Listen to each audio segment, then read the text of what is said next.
Hello, good morning mga palangging. So, ang ating gagawin today ay magluluto tayo ng pritong saging. Yan. So, pritong saging ang ulam natin today. Char lang mga kapalangging. So, ayan. Magsaslice tayo ng pritong saging. Kasi ang saging ay paborito namin. Ayan. So, kamusta naman po kayo mga palangging, mga yutiplok-plok? So, ayan, magluluto tayo ng prito today. Ayan po guys, ganito ang lutuan dito sa Hong Kong. So, mababa lang yung ano nila, yung nilalagyan ng stove. Ayan. Thank you so much sa inyong lahat dyan, guys. So, ayan. Ito kasi kailangan pag nag-ano ka nito, medyo green. Medyo may green pa yung banana, guys, para masarap siya. So, kasi, ayan na guys, luto na ang ating saging. So, gagawa tayo ng juice. Ayan, cucumber, apple, at saka ang ating papaya. Kasi yung mga anak ko, guys, ayaw nilang kumain ng papaya at saka cucumber na ibibigyan mo lang talaga sila. So, ayaw nila ng ganun, guys.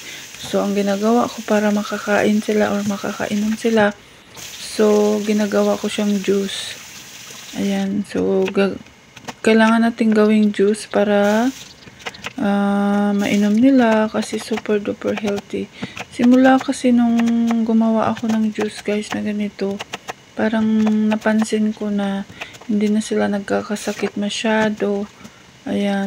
So, kailangan mag-blend tayo ng lagyan din natin ng prutas at saka ng gulay. So, minsan nilalagyan ko ng kale. So, baka next time lagyan ko rin ng spinach, guys, para super duper healthy. At saka, kumakain din naman sila ng gulay, guys, pag niluluto mo. Pira na lang kay Sachi. Pero ngayon, kumakain na si Sachi ng gulay, guys, kasi sinanay ko na siya. Palagi ako nagluluto ng gulay. So, kailangan kakain talaga siya kahit 2 piraso or 4 na pirasong gulay lang. So, ayan. So, bago pala mag-exam daw, guys, gagawa kayo ng juice na cucumber. Kasi, parang magiging active daw yung utak ng bata. So, ayan, kasi para din sa brain ang guys, ang cucumber. Tsaka, pag high blood ka o ganun. So, inom ka rin ng ng cucumber. Ayan. So, thank you so much for watching, guys. Sana magustuhan nyo ang video ko. So, ito ang live ko dito sa Hong Kong. Live ng isang Iloy na galing Pilipinas na padpad sa Hong Kong. So, ganito na ang buhay. So, ito na ang ating juice, guys. Ayan. Super duper healthy. Pag mawapala kayo nito, guys, kailangan inumin nyo na agad. Ayan, mga 1 or 2 days lang. Kasi pag mga 3 or 4 days, pangit na ang lasa. Thank you!